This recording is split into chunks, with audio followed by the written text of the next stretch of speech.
No, I felt scared because I've never seen such a person like that before. Did you see the eyes?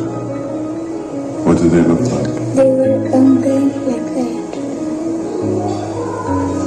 Where was the pointy part? Was the pointy part in here, or was the pointy part up there? And what was the feeling when you looked at the eyes? It was scary. And what was scary? Why? What made it scary? The eyes looked evil. Evil.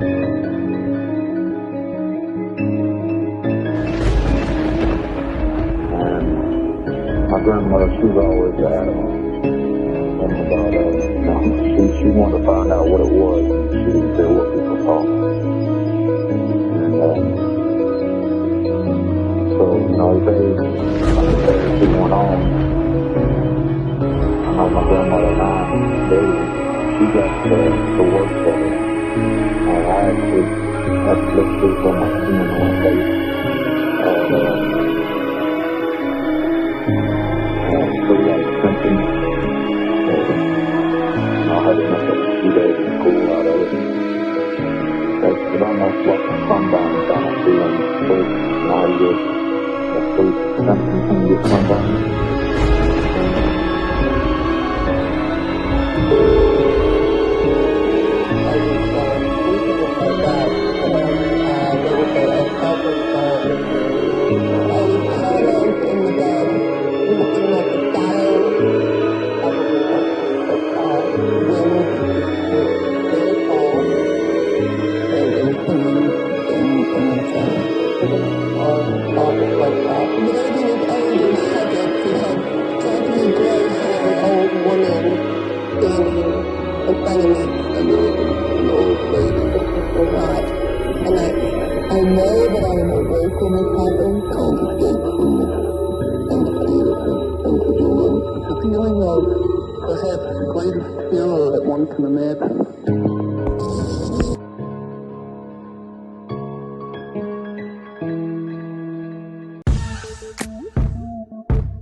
What's up, guys? This is Mike Beavers from The Theory, and you are listening to Alien Strand Podcast, the dopest UFO alien podcast out there.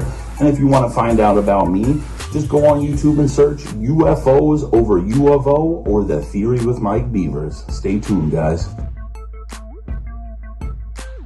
Hi, everybody, and welcome to another episode of Alien Strand Podcast. I'm your host, Donald Ledesma. And welcome to today's show. So it's going to be an interesting one today. Great topic. So I had a guest, so I do have a guest, and she's going to have a heck of a story to tell of a possible alien abduction and loss of time. And she has a few family members that were involved in those incidents. But before we get going, I want to welcome you to Alien Strand Podcast. You can catch us on 25 platforms. Catch us on Tumblr, Twitter, Instagram, YouTube, and alienstrand.com. Check us out there. You can always check us out on our Facebook page there. So I'm always posting a lot of good stuff there, a lot of videos and a lot of new UFO content. There's been a lot of activity out there. And, Alien Strand is here to teach you a little bit about ufology, right?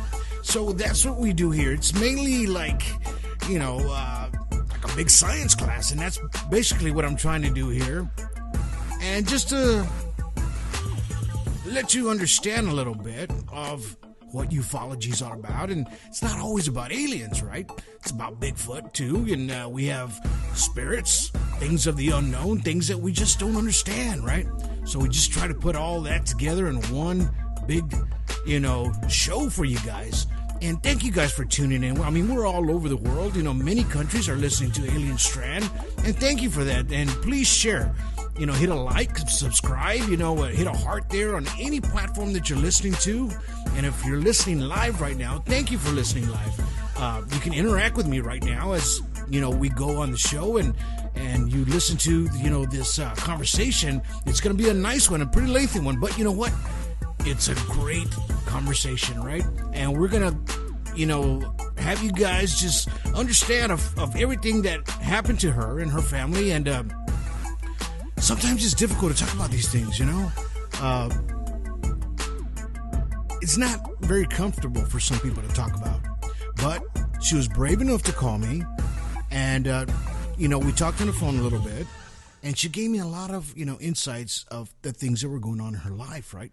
So we talked about it and we wanted to put this show together. And she agreed to come on the show, because she wants you guys to understand of everything that she's gone through. And it might just help you out there if you're experiencing these things. And I do get messages from people from time to time, and they do experience a lot of these phenomenal things that are happening to them. It could be just spirits or just interdimensional, just things that we just don't understand sometimes. Like the loss of time. Can't remember what happened. A few hours prior to that, and I get a lot of these messages and I read them, and hers was very intriguing, for me, as well as it would be for you. So, because it has a lot of connection with a lot of my past stories and my guests that I've had on prior to that. So, you might be able to make the connection for yourself, right? So without further ado, let's go ahead and get this conversation going, okay? And then I believe you guys will really enjoy this as much as I did. Okay, so now on the phone we have Amanda, and we were going to do a mystery, a Jane Doe, but she decided to go ahead and come out and because she wants to tell her story on the things that she's experienced, and her mom, and she thought it was important. We all think it's important for her to come on the show. So Amanda, are you there on the phone? Yep, I'm here. Okay, so thank you for calling me, one, and getting in touch with me through Instant Messenger, and that's how we started talking about your experiences and stuff like that, what had happened, and then we got to talking on the phone. But your story is it's very incredible, what you started telling me, and I didn't want you to tell me everything because I wanted you to just kind of give the information to our guests and all the things you've been experiencing and about what time these things were happening, what time frame. I'm talking like a year, 2 years possibly, and so if you can, let's go ahead and start from the beginning. So how did this all start for you? Well, I'm going to jump a little ahead and kind of mention that before me, my grandpa and one of his friends had seen a UFO, and he doesn't really talk about it. Mm-hmm. He just kind of mentioned it once when his friend was there with him, and my mom, she kind of related to that because she had seen things since she was little. Right. And she's experienced time loss since she was little. Oh, wow. Some of it she thinks maybe trauma from an actual person who done her harm. Uh-huh. And so she thinks that now anytime anything bad happens, she naturally blocks it out. Right, right. Like a self-defense mechanism. Mm-hmm. But she wakes up with scoop marks, and have y'all taken any pictures of these things, like as far as the shape of what it is? Yeah, I tried to take pictures. I mean, some of them have slowly faded, but usually she'll have like a C-shaped kind of scoop mark. It just leaves like this divot, a small divot, and she gets them like in her legs, Wow. like on the top of her shins and stuff. How long? And me, I've never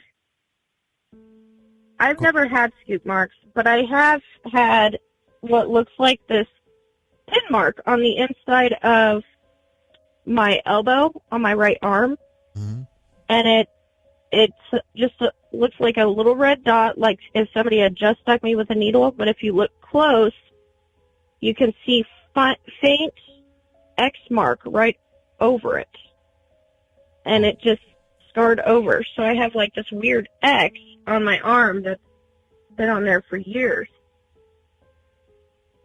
So how big are these marks? Like the marks on your mom's shin and your mark, are they about the same size, or are hers larger? Hers are a little larger. They're slightly smaller than a dime for her. Mine is literally, I'd say about the size of a really small button. Okay. You know, like off of someone's shirt or something. Right. It's fairly small. But I also have, they've really faded now. Up above it, about 2 inches, 3 smaller dots that make a triangle shape. Right. And that is almost the size of a quarter. Yeah, that shape right there is a very popular shape as far as like abductees. You know, if you have experienced that, most of the shapes that people are going to get is going to be a small triangle, probably about, you know, like with the size that you just explained. And a lot of times you'll see it there, or you'll see it usually on females. You'll see it above the navel area. The only reason that it's there, is because they, when you get abducted by extraterrestrials or greys, what they do is they extract your eggs. Of course, unconsciously, you knowing. I'm sure you're awake, but of course they kind of wipe your memory clean when that happens. And that mark of that triangular shape is usually mainly on females. So that's possibly what you might have, but it's on your arm. But you never know, you know. So go ahead, keep going. Yeah, I feel like I jumped around a bit. That's fine. That's fine. But, you know, we're used to weird things happening. The majority of my family shares psychic abilities in one form or another. And like I said, my grandpa, he doesn't talk about that stuff. He doesn't admit to anything, but he'll be like, Betty, go get the phone. And she's like, why? He's like, it's going to ring. I need you to answer the phone. She's like, it's not ringing. She'll walk up in there, and then the phone will ring right before she picks it up. Wow. That's pretty good. Wow. Yeah, he just knows. Wow. You know, he's driven by a house, and he's like, they need to do something. That place is going to catch fire. And the next day it caught fire. I mean... So he's very intuitive. Yeah, he just won't admit it.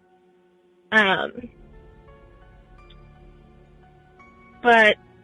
Well, have you ever heard, I think I talked to you about this before, but I'm going to ask you again. Have you ever heard of generations of abductees? In other words, people from down the line, like possibly your grandfather, and then his father before him, or maybe his mother, and then possibly before them. Like, there's a line of generation that they end up abducting, and they stay within that that generation of human. In other words, you guys, possibly your DNA is very good for them. In other words, so they keep using y'all's DNA in that sense, and possibly infusing you guys, or you never know, you know, what could be mixed from that. But it always goes to the generations in a sense like that, right? Since you say your grandfather possibly experienced something like that, saw UFOs, they don't talk about it. I know back in the old school days, they didn't talk about anything like that they saw. They just, you know, kind of blew it off. So I get that part. Yeah. Yeah. So it's a possibility. All I'm trying to say is that you are possibly in that genetic DNA. You know what I mean? So you're possibly experiencing these things. That's why your grandfather is very intuitive, possibly from things that had happened to you guys, to him or to his grandfather or something like that. You kind of agree with that? Yeah, it makes sense. It's funny that you said that too. It's because my brother, he was picking on me the other day. He's all like, "They're coming to take you home," and I was like, "Ha." He keeps saying I'm part alien because I'm the only one in the family that has A negative blood. Oh, wow. And he likes to make jokes. I'm like, "Where did you even get that?" And so I recently started looking at it, and I was like, "Oh, that's an actual thing." Wow. But it's like, so I didn't realize that a rhesus negative was a thing, and I was like, "Oh, well, I guess your joke makes sense now." Yeah. They like RH negative is usually the one, and they usually green eyes. Usually people with green eyes are the most abducted. A lot of times. My mom has green eyes. There you go. And she's the only one with green eyes. Wow. I have bluish gray, so they reflect green or blue. Mm-hmm. And that's just through the research that I've done and on the past podcasts of people that have actually experienced these things and what they've said, that what these extraterrestrials, what they like in a human being, in other words, what the DNA that they're trying to get off of people. And, you never know. It might be a possible link to a hybrid of some sort, and you just don't know it, because it's so perfect. Now it's your bloodline might be so perfect already where you can't really tell as far as things like that. But no, just keep going. So what else has happened to you guys since then? Well, I think I feel like they may have been experimenting on me since I was little.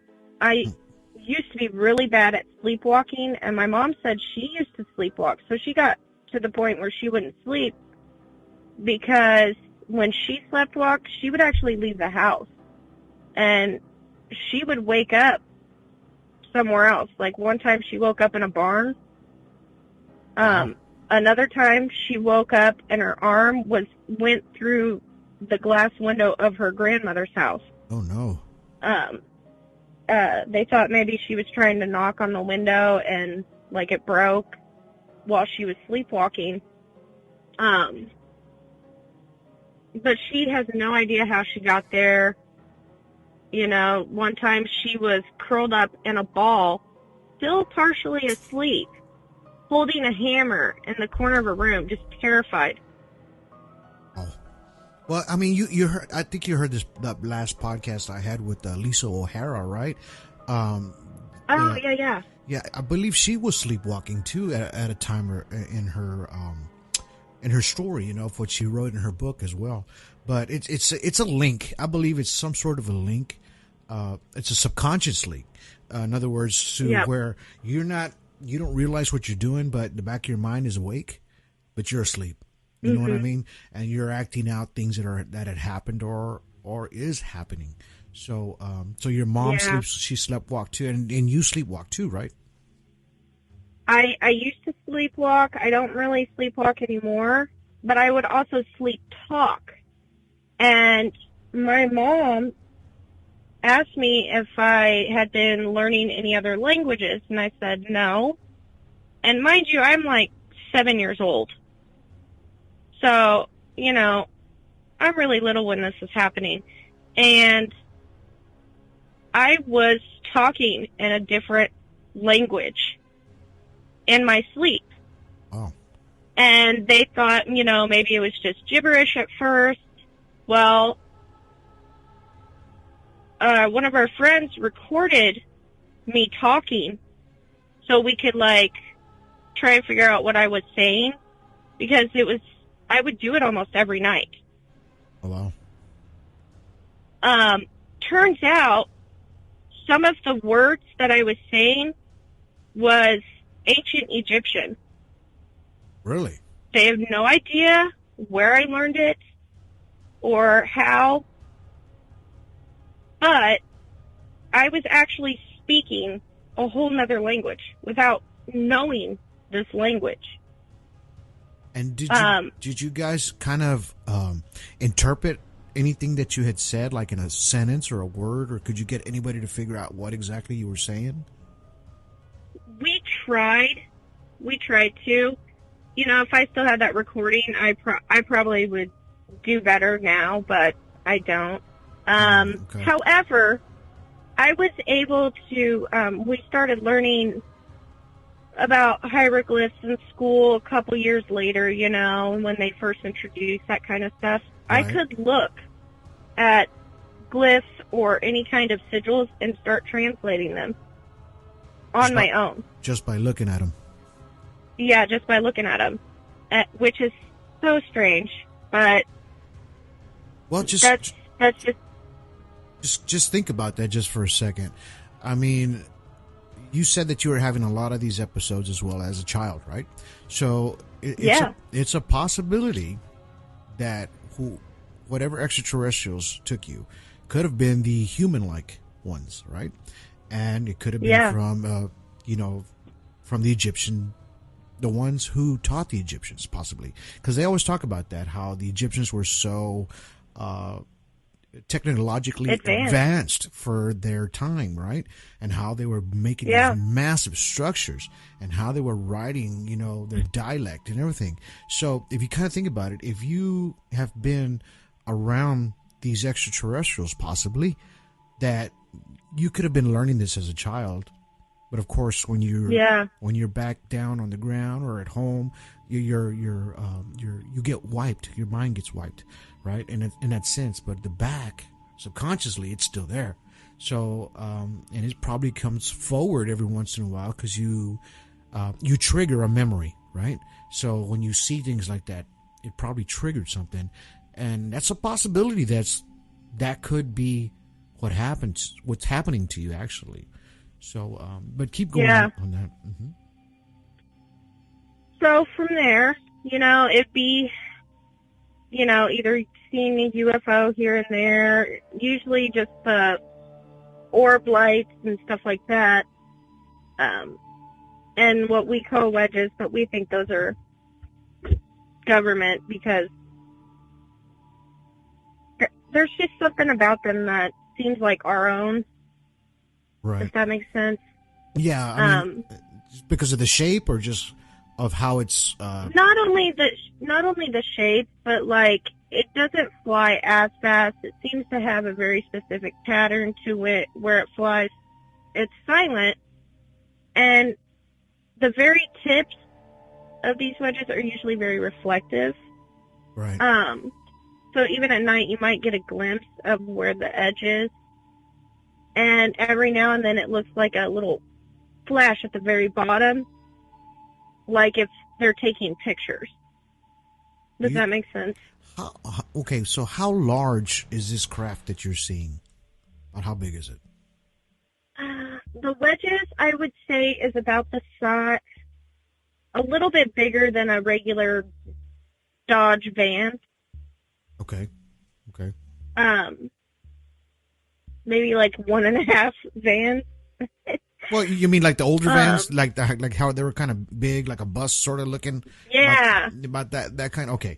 Yeah. So that's about the size that a lot of people have experienced of seeing this craft, about that same size, where they're not very big. They're not like motherships or something like that. They're just something that possibly have a couple of occupants in it, and that's it. Yeah. And then, we would just see these things on and off, and occasionally I do more sleepwalking and sleepwalking, and once I got to middle school, things really started to pick up. I would have more intuitive psychic moments. Sometimes, for me though, it would be like if my whole physical body was put in that time. So I could see something in the past, but it's like I'm standing in that moment in time. So everything around me would be from that time that I'm seeing, and I would think I'm actually interacting with it. But I'm not, according to everybody else that's around me looking at me like I'm nuts. Wow, that's a first. Yeah. That's a first. Your phone's kind of breaking up a little bit, so I don't know if you're in a bad zone or something. But no, yeah, that's pretty incredible as far as like seeing stuff like that. Now, you experienced a loss of time, correct? You and your mom. Yes. Okay, so what happened to you guys to kind of figure out exactly, okay, something went wrong here? Oh, yeah. The most noticeable thing that happened to us was,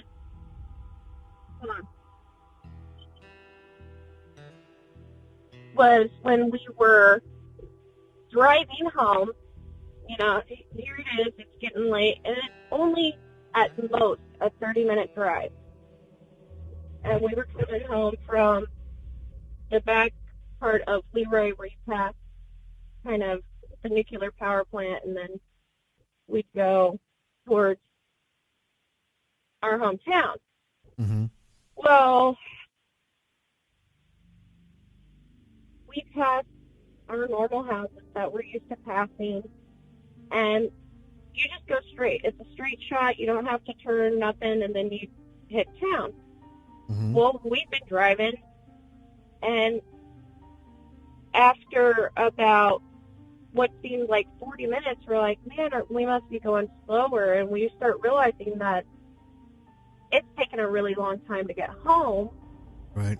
And we look outside the window, and we're passing this house that we know we already passed once. Wow. And we were right back where we started. So it took us over an hour to get home.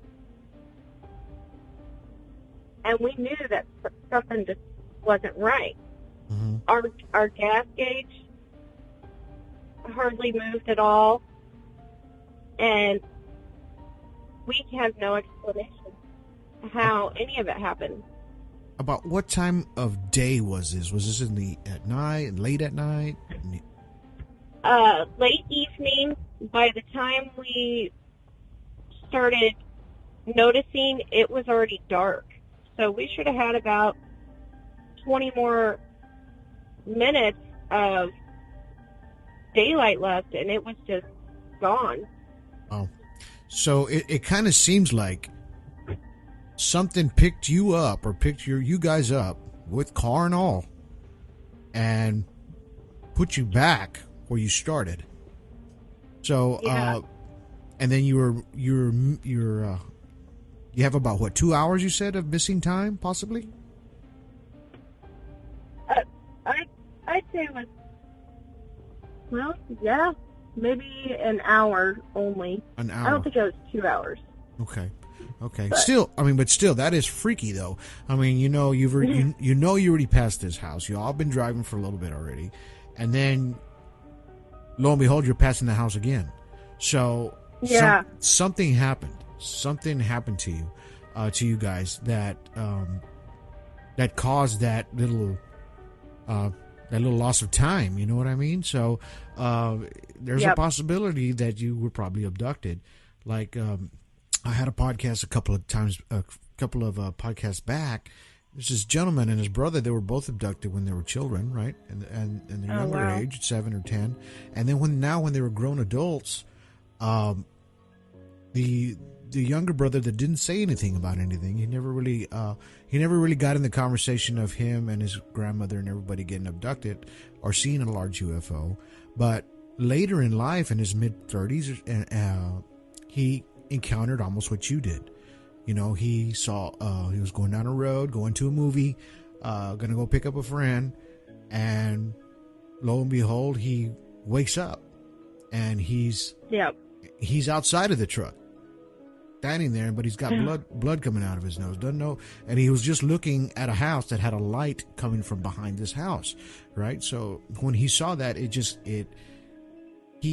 was driving, you know what I mean? And then all of a sudden he's parked when he wakes up, and he's bleeding and takes off.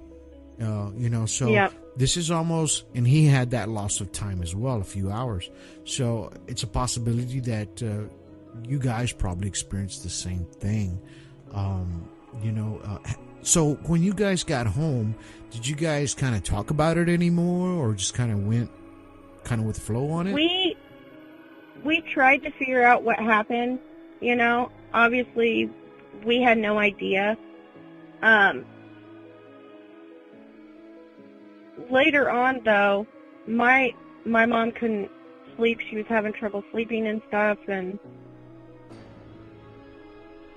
she thought, she's just still freaked out. The next night, it gets even worse, and she starts getting this pain in her leg.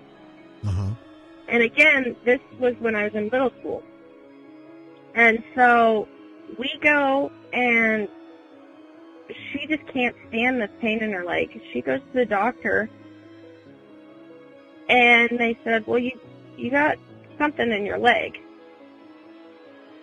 They had to go in and cut this object out of her leg, and whatever it was in like this tissue sack. Really? Just like this weird, yeah. And they said, oh, it's nothing. And then she never got to see it.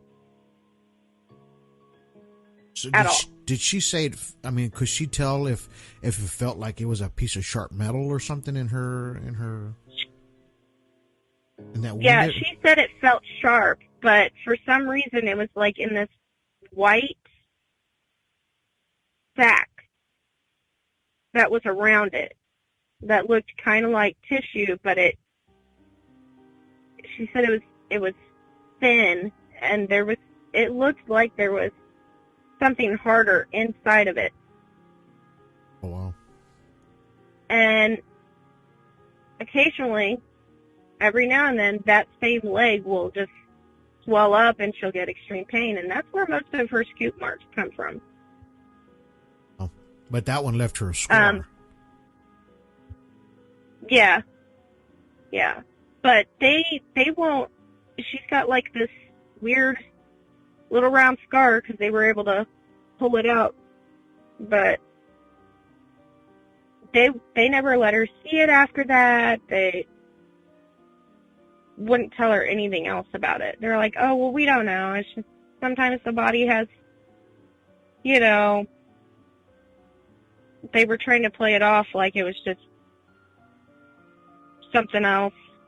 That's not to worry about it. That's kind of strange, though. But the only reason I say that, because I've been in a situation to where I got something stuck in my finger or my arm, or I had a friend who got shot with a BB gun, and he had a BB in him, and as soon as they take it out, they show it to you. Here, take that home. You know what I mean? So they'll put it in a little jar for you. It's just I say 99% of these hospitals will do that because what are they going to do with it? Yeah.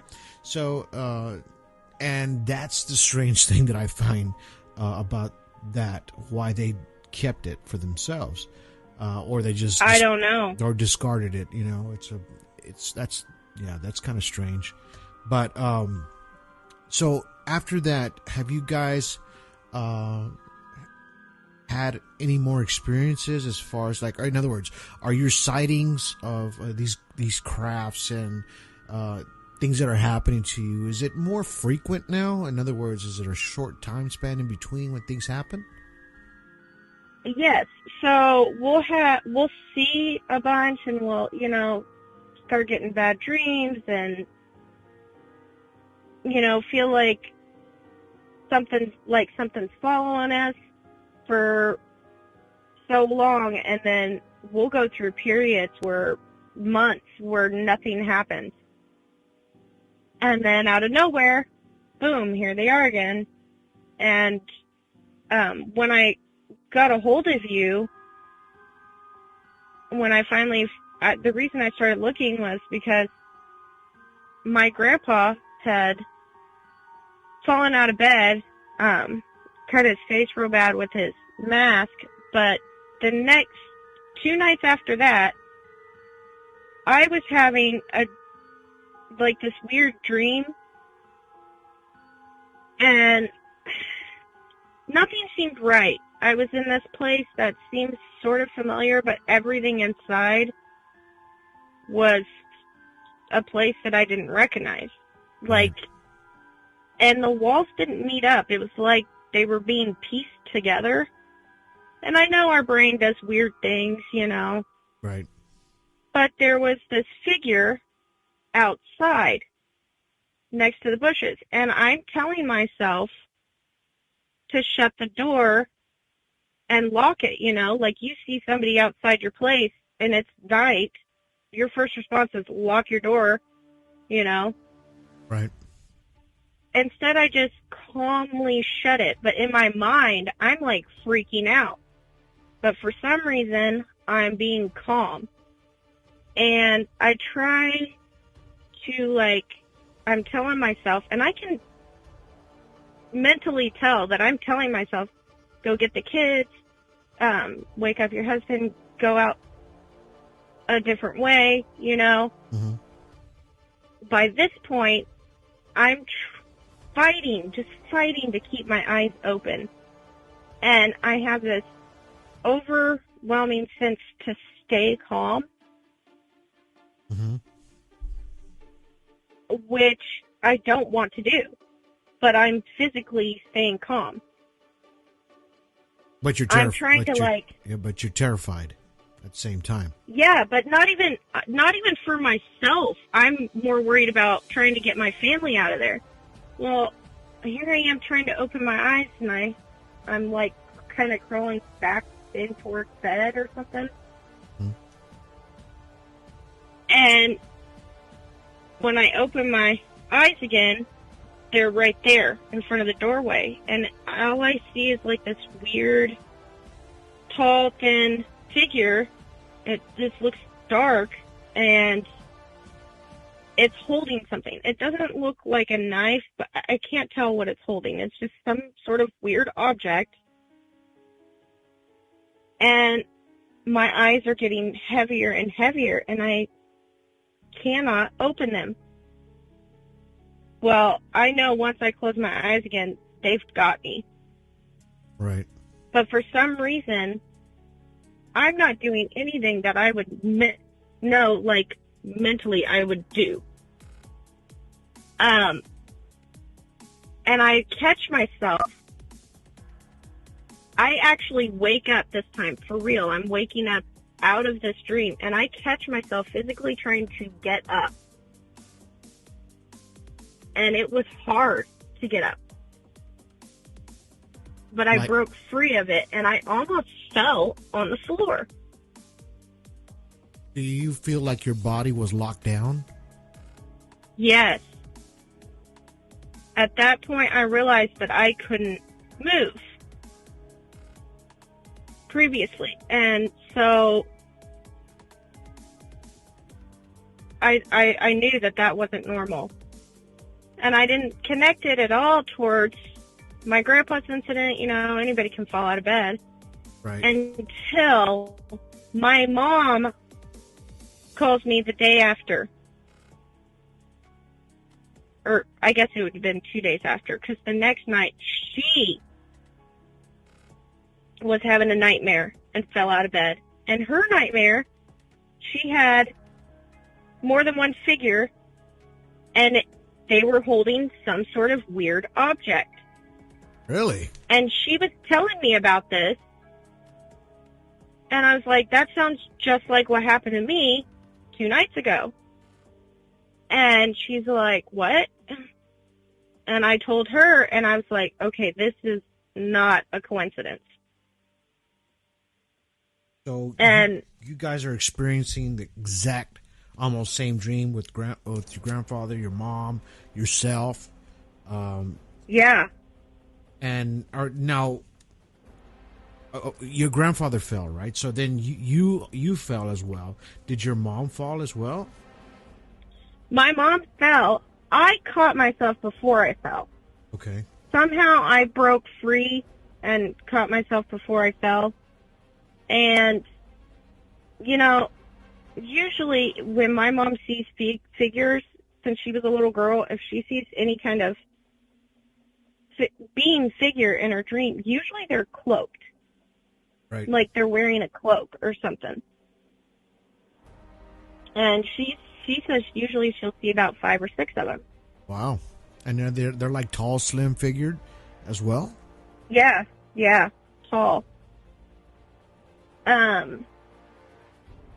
So in that situation, I'm seeing like a connection. In other words, not as far as like, you know, they're connecting to you guys almost at the same time.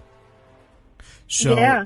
And it's going to your mom, yourself, your grandfather. So it's staying within the bloodline, right? And you guys are experiencing these same things. Now, let me ask you this. In your home or in your mom's home or in your grandfather's home, have you guys experienced anything as far as like where it looks almost supernatural, as far as like things moving, or you're seeing shadow figures? Have y'all experienced anything supernatural too? My mom has seen shadow figures in her place. I've seen shadow figures in my place.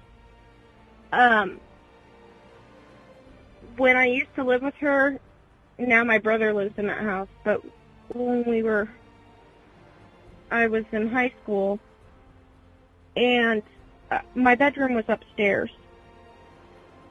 We didn't really like it up there because we would see shadows more often.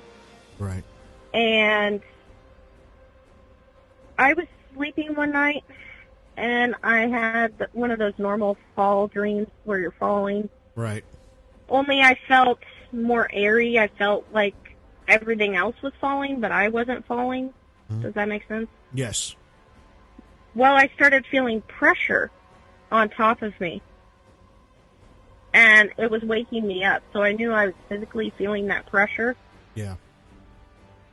And when I woke up, I couldn't really see anything, and I felt pressure on my face, so I tried to turn my head, thinking, you know, my pillow's on my face or something. I could see the top of my bedroom window, and I realized I'm touching my ceiling. Yeah, and I fell on my bed, and I was like, okay, I was just dreaming. It was just a realistic dream. I wasn't really floating, but it hurt. I physically hurt when I fell, and it was so loud. I kept trying to tell myself, no, this is just a really vivid dream, until my mom and my brother both came into my room and said, are you okay? They heard it. They heard me fall on that bed. And I got up, I slept downstairs from then on. I never slept in my bedroom again. Yeah, I had gone up there. Uh-huh.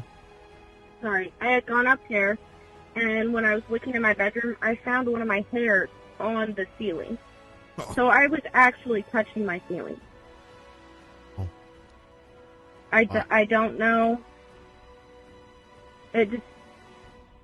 So the there's evidence, no way for me. The physical evidence was there. In other words, for you to say, okay, something happened to me. Yeah. I wasn't dreaming, because usually when you're dreaming, you know, you're just going to move around, you know, whatever. But if you find your hair stuck on the ceiling, and then, you know, they heard the thump, so you came down, you know, I don't know how high your ceilings are, but, you know, I'm sure still anybody that would be taller than 6 feet and, you know, hit the ground or the pavement or the bed, you know, it's going to make a thump, a thud, you know. Yeah, and it hurt. Right. So you were probably way up there when it happened. Now I've always thought about this since I've been kind of, you know, researching a lot of these things that happen. It kind of feels like the extraterrestrials and things that happen supernatural kind of linked together in a sense to where the extraterrestrial, right? Whatever it is or whoever it is, can actually jump into that dimension. In other words, you can't see them. They can see you. We mistaken them as spirits sometimes, right? Because you're seeing this black shadow figure. We've seen so many, even Crystal, she was a guest on my show, about Bigfoot. She saw shadow figures, even almost like a ghost of a Sasquatch. But what I'm trying to say is that they can enter that dimension to where we physically can't see them, as far as like as a entity that you're standing there as a person or whatever. But they're taking this form to where they can't disappear for good because they're in your dimension. You get what I'm saying? Yeah, and I have an easier time seeing them. Usually, if I see a spirit, it's not always like I'm looking at, a regular everyday person in front of me. Right. I'm seeing what looks like the outline, almost like how people see auras. I'm seeing the outline, and I can see the outline of their facial features, but they're kind of see-through. It's just slightly distorted. And outside of my house, I don't know why I'm the only one who can see this, but when it's raining or the weather's just right, in front of my house and off to the left side of my house, I can see like a small distortion out in this open space, and it looks like a doorway to me. It's super strange, but it's slightly different. Now, does it have? And I can see that. Like what you're seeing, like your visual spectrum, what you're seeing. Do you see this like? Okay, I'm just gonna do a movie reference. So you've seen the movie The Predator, right? The way he's camouflaged, but you could still see his silhouette. Yes. His silhouette, but he's That's exactly what I'm seeing. Okay, that's exactly how I'm imagining what you're saying. So I just want everybody out there that's listening to the show to get in your shoes and see what you're seeing, so that way they get a nice reference point of what you're talking about. So you're seeing a doorway there. So you're possibly... Yes, I've actually seen a beam like that. In the old place I lived, we had like this gateway between our house and like the trailer park that was next door. And this tall, obviously not predator, right, but tall figure that seems slightly cloaked. And when I see spirits that way, it's hard to tell, am I seeing a spirit? But this looked like it was wearing some sort of skin-tight suit. And I wasn't afraid of it. Right. I was not afraid of it. It had a thin, sleek face structure to it. But it did. It had kind of that mirage-looking visual to it, and it was just standing in that gateway watching me, and I got within arm's length from it. I was not scared of this thing. Oh. And my mom, she's like, "What are you doing? If you're seeing that, why are you going near?" I was like, "I don't know," and she was freaking out. Well, you're doing actually the right thing, is as showing no fear as far as that, or if it's an extraterrestrial standing there in front of you. When you show no fear, means that you're already starting to stand your ground to where it's going to be harder for them to take control over you in that sense. It's like you've built up your strength already. Okay, I can see you now. I hear you. Yeah. I see everything now. Before I was just getting little glimpses here, but now I'm starting to see the whole effect of your silhouette, right? I'm starting to see a door. So In other words, your mind is opening up already. It's starting to open up little by little. Yeah. It's opening up, but it's making you stronger in that sense to where now if they're standing in front of you. Okay, I see you. You're not going to take me today. You know what I mean? So in other words, you're going to have control. Just like Lisa O'Hara said, they can be very devious. You know, they can turn things around on you without you even knowing. You know, so just be very careful in that sense when you still approach these things, because you don't know which species, if it is extraterrestrial, it is. You know, there's some mean ones out there. They're real nasty. And there's the ones... I can feel the difference. Mm-hmm. I can feel the difference, this energy that they perceive. Mm-hmm. If they're negative, I know it. Right. I feel that. Even when they're trying to make me feel calm, mentally I could be staying calm, but I still know that I need to stay away from this. And that's just, I think, goes back to, you know, the psychic ability. And I think part of the reason we share this is because I think we have been communicated with through telepathically. And that might be how I knew to speak a different language. Right. Right, you're communicating. Because, I mean, as I told you earlier on, that my brother and I, we shared a telepathic moment. You know, I was at the library and he couldn't find me at the library, so he thought I had went back towards the rec center, and it was literally like 10 blocks away or more. I mean, it was halfway across town.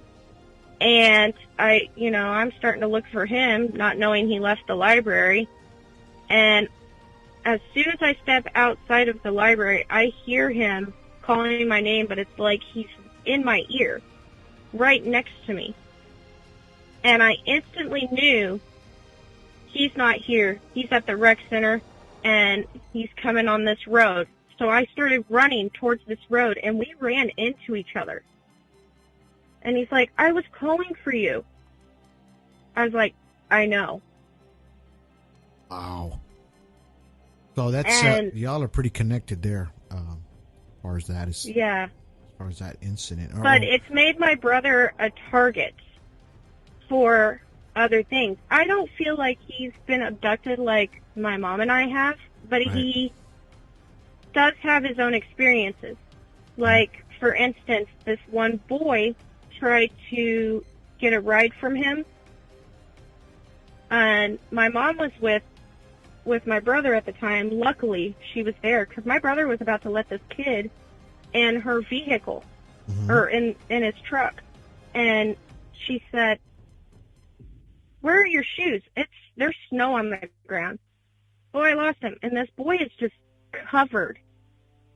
Like, his feet are just covered in dirt. And she said, where's your parents? I don't know. She said he didn't look right. And she realized his eyes were all black. And she told my brother, she said, hey, we don't pick this kid up. There's something not right about him. And she turned around and she said, well, he has to drop me off. He doesn't have room. But we'll try and find you a ride if we can. Is there any place you can go for right now? Yeah, I'll go over here, and tried to say like it was his grandma's or something. They took off. They didn't want to go straight home. My mom had him going out in the country, literally, not lying, 6 miles out. They've gone on gravel roads, you know. They passed this kid 6 miles out. Really? Yes, same kid. Absolutely covered this time in dirt and just dirty, and they got faster. They kept going, and whatever this was keeping up with the truck. You know, keeping up with them. And eventually they think they've lost him, and they stop at a gas station. They get out, and in the dirt on the back of the vehicle are like these weird markings on the tail of the truck. And they never stopped. Like designs, you mean? Like designs or what? Yes. Yeah. And it just, I was like, what? And there was nothing natural about that at all. And, you know, my brother, we used to see this figure, and from a distance, we thought it was my brother. Same height, you could hear his voice, he'd holler at you, you know. And then my brother, my actual brother, would come out, and he's like, hey, who are you talking to? And it'd be gone. And we realized every time my brother was out for a long period of time, this thing was out imitating him, trying to get us to go wherever we thought he was. So my brother started doing this high whistle pitch, and it took like half a year before it started imitating his whistle. So you pretty much had an encounter with a black eye, what they call them, the black eyed kids that are out there. That, you know, it's happened to a lot of people, and we're just going to give the audience a general area where y'all are at. So you're in Kansas. So Yes. now is the area where you're at, is it kind of woodsy, or is it really? It's like. I'm just going to go ahead and tell you, because I don't live there anymore, but Leroy, Kansas, it's a small town, but that's where most of our experiences happened. Kind of on the outskirts, you know, there's country in many different directions around Leroy. Between Leroy and Neosho Falls is it's basically not a town anymore. But we've also had experiences there. That's where I first seen the smaller grays in person. My mom was paying respects to a friend out at the cemetery, but she went, and it was getting dark, you know. It was Right. It was night, but she didn't want to be bothered by anybody else during the day. Yeah. And I'm just sitting in the truck, and I see a figure peek behind a tombstone watching her. And I start to see more, and I saw about 6, and they were just small, almost like really pale, like white, grayish looking aliens. Oh. That's the only way I can describe it. Yeah. But they didn't bother me as bad as what I could when I turned to look at my mom to make sure she was okay, and I was telling her, hey, you need to get in the truck, we need to go. And there was something big in the tree line getting closer to her, and I think they were watching that instead of her. Mm-hmm. And the best way I can describe what was in that tree line is Sasquatch. Oh. And you know, it was dark. It's just so huge. It was like 7-8 foot tall. And I told my mom, I said, you need to get in the truck now. And by then she was like, oh, okay, and hurried in the truck. And once she got in the truck, she's like, what is that? And she could see one of the little grays. And I said, Mom, we need to get out of here now. So, but they were still watching what was ever in the tree line. Wow.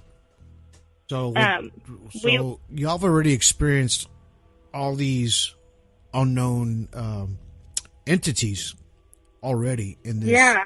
in this period of time already. So now is Bigfoot or Sasquatch is it popular in that area, like the sightings? No, it is not.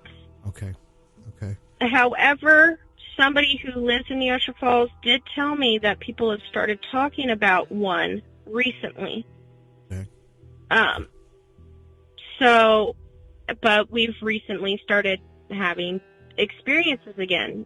We went for almost a year without anything happening. But I clean a school at night, and just last week, sometimes I would have to be alone because everybody else would be done with their shift before me based on what time they got in. Well, I think they're trying to let me see them because, I'll get that unsettling feeling, and sometimes I'll hear a noise. Well, there have been a few times where I turned around, or right before I turn around, in the corner of my eye, I'll see what looks like a leg or a hand. And there was one point where I was vacuuming, and all of a sudden my vacuum came unplugged, which normally if you pull wrong or it gets caught on something, it'll unplug. Right. So I walked back around the corner, and I still had tons of slack, but somehow it was unplugged. Well, I turn around, and I'm seeing like a whole left side of a body, and it looks kind of dark beige almost. Mm-hmm. Like a dark beigey color. And it looked like I only saw 2 of its fingers, but they were long. It was tall and lanky, and it looked like it was wearing some sort of suit. Right. So you're talking about something that looks like an extraterrestrial at that point, right? Yes. Yeah. Okay. But for some reason, it's like they were making noise on purpose. Like they wanted me to see them on purpose. But I wasn't going to where they were. That's just, no. Wow. Instead, I just plugged it back in and went back to work because what am I going to do? Right. Right. And I want the audience to understand that you're not doing this to get popularity or any kind of notoriety or whatever. You just you've been experiencing a lot of stuff that is super overwhelming for you. So that's why you contacted me, and you said you looked around a little bit, but you wanted to talk to somebody that pretty much understands what you're experiencing, right? Because when I talk to my guests or whoever wants help, I'm here to try to help you understand of what you're seeing sometimes, or what you're probably going through. A lot of times you won't know until you go through hypnotherapy. At times you could probably do that. Some people like to try that part just to make sure that they're not going nuts, right? Or things are just, is there a crazy gene in my body or something that it's just not, I'm seeing things? No. Well, see, because all of you guys are experiencing these things, right?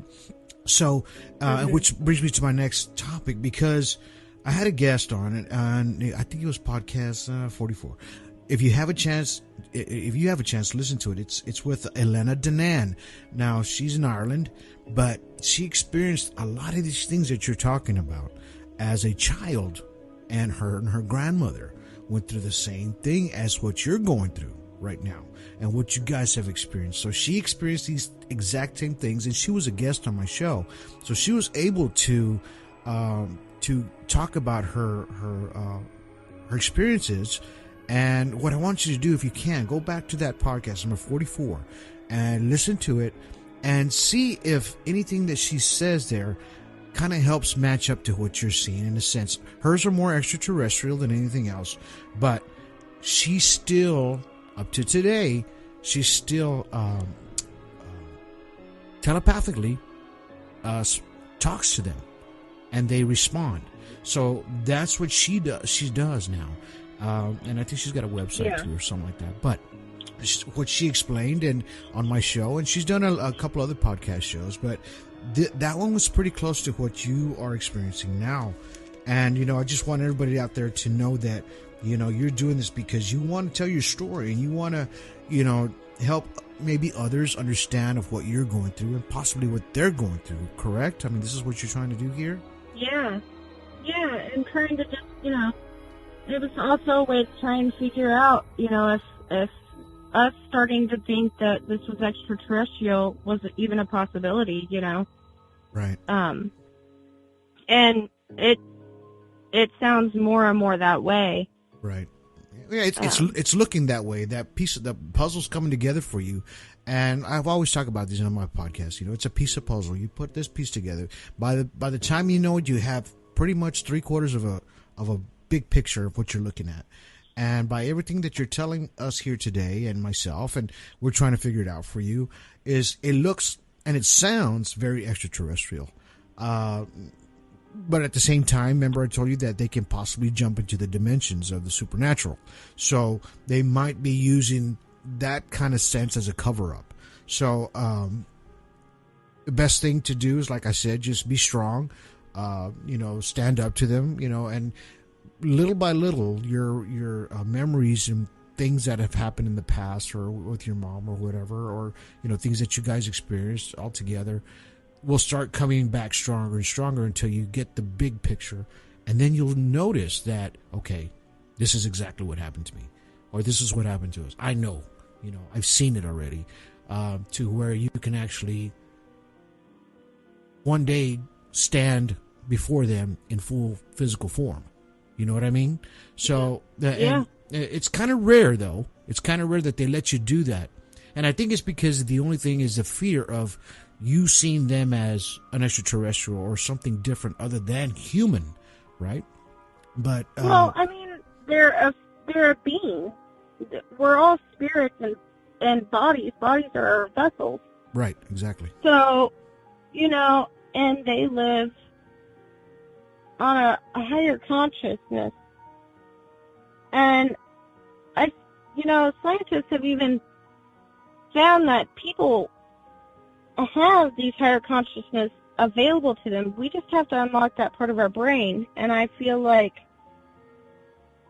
some people have already done that, Right. Some people, and I think that's why some people can see spirits and talk to them or see other beings. And, I used to be scared of it. I used to be scared of seeing what looked like a dead person or something, that wasn't physically there anymore. Right. But now I'm not. I realize, not a lot of people can do that. And, I tried for a long time to close myself off from it because it was scary. Right. When you're a little kid and you see, I saw a trash bag on the side of the road. I swore up and down there was a dead girl in it. I swore up and down that I could see this dead girl in it. And she had blonde hair, and it was so sad, and it messed me up for a long time. Wow. Because later on, my mom found the newspaper clipping of the story of the girl that got dumped there, just like that. Wow. And it was petrifying for me. Yeah, I bet. But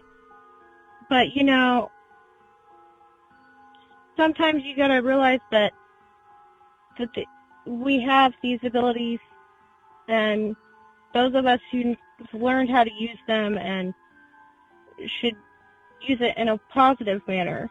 And exactly. I find it more of a blessing now than right, because you've embraced it. Something to be afraid of. That's right. Yeah. You've embraced it. That's why.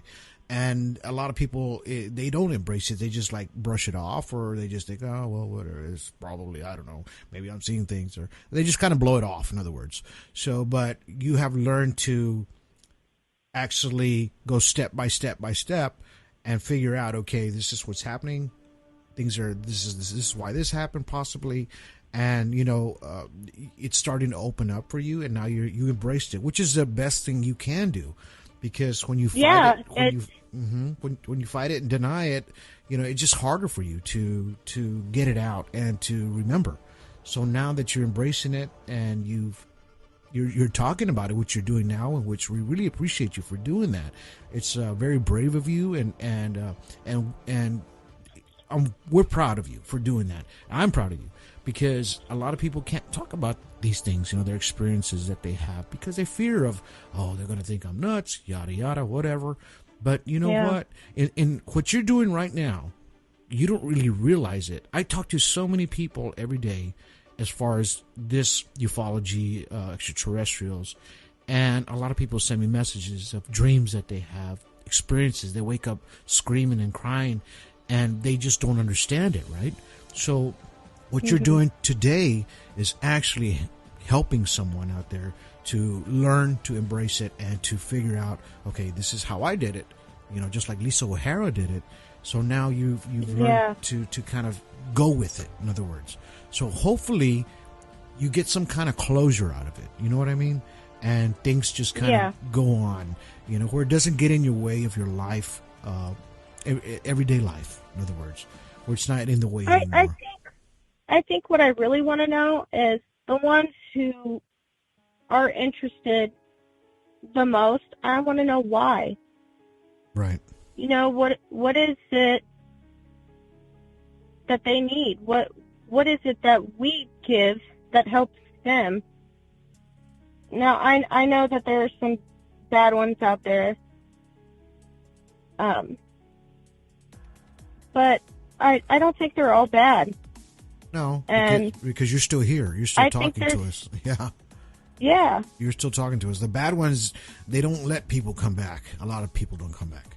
So they do their nastiness, and then a lot of times people do get to escape, but in your sense, you're probably not dealing with the bad ones. Probably something that's letting you know, okay, here's where you started, or here's where the humans started. You know what I mean? As far as like, this is where it's come to a full circle in a sense. Like, all right, you're speaking Egyptian, some words, you're experiencing these things that are happening. Now you should have some spiritual, possibly interdimensional, your mind is actually waking up. And that's the best way to say it. And then, like I said, by what you're doing today, you're helping a lot of people. And what we're going to try to do, and I'm still working on yours.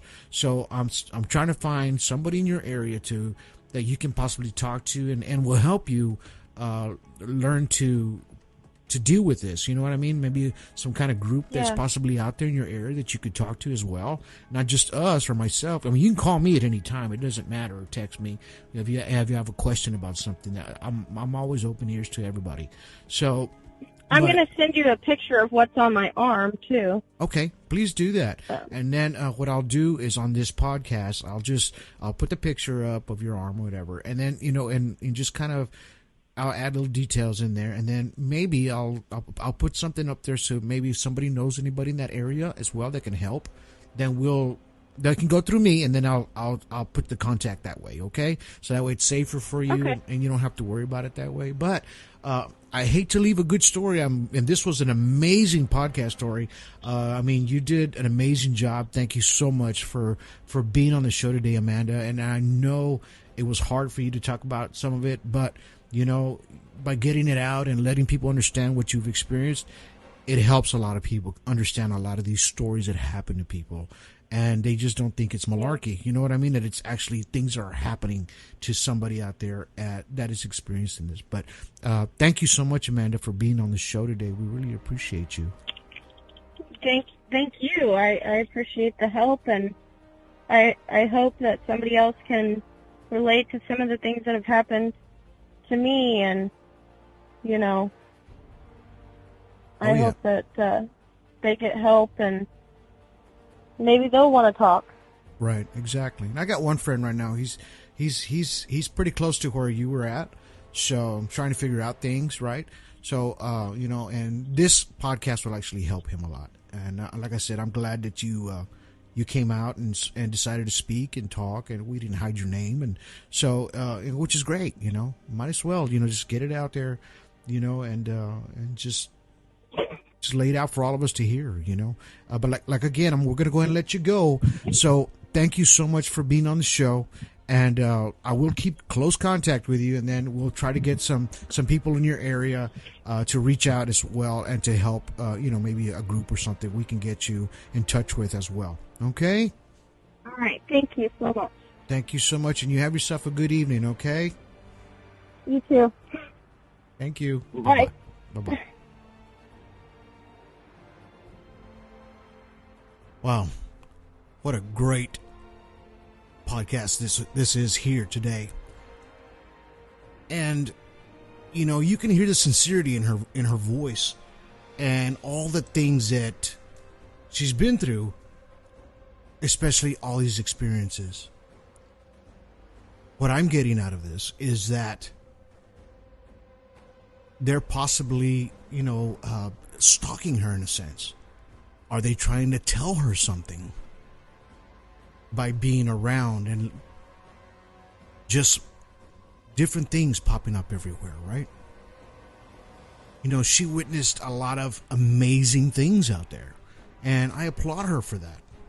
I applaud her for being on the show. I applaud her for telling these stories. If you can hear it in her voice, she still has that terrified, in a sense, sound, or confused, because she's just trying to rationalize what's happening around her when it's happening, especially to her mother, or her brother, right? So, and it's linked to the whole family, as I've talked about before. And that's what Alien Strand is about. It's not just to get the information out, but to help others in similar instances or similar, scenarios that they're going through, right? So, with Amanda's story, and I'm glad she came out, and I'm glad she gave her name out, because she thought it was important for you guys to hear her stories.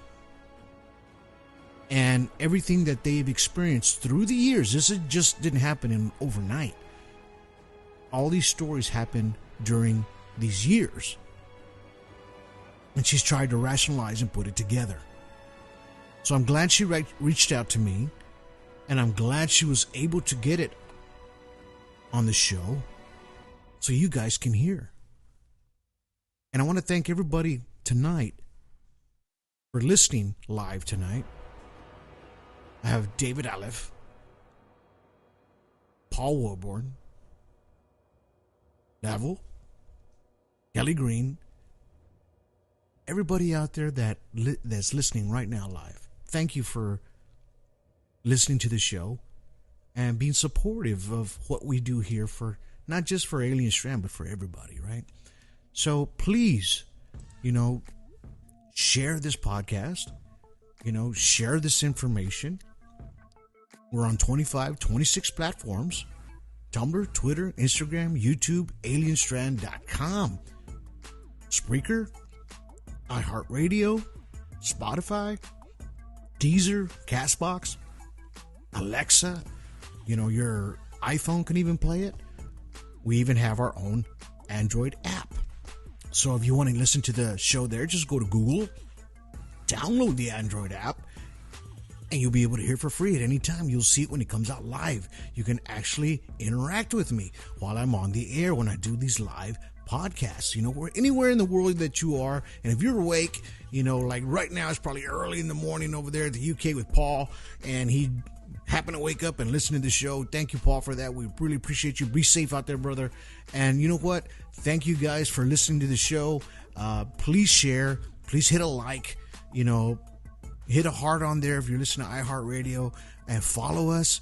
And just get the word out. We're all about ufology and about helping people. And thanks a big thank you from Alien Strand family here to Amanda for telling her story. So on the next upcoming podcast, I will have another guest that's going to be coming out, and he will be telling his story as well. So, as these stories keep coming through, we're going to dissect them just a little bit. And that way, as always, you make up your mind of what you think is real or not, or true or not, or what you can open your mind to, because you have to have an open mind, in order to understand a lot of these things, right? And, it takes a little bit for ufology, but, if you're just got into ufology, welcome. And thank you for listening to this show. But until then, you guys have yourselves a good day. Have yourselves a good evening. And have yourselves a good night.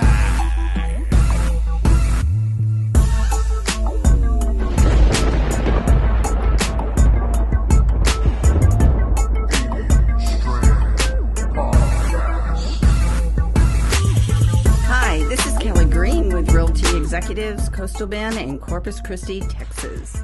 And you're listening to the Alien Strand podcast with Donald Ledesma. Buying or selling, visit me at kellygreenrealtor.com or visit me on my Facebook page, Kelly Green Realtor. See you there.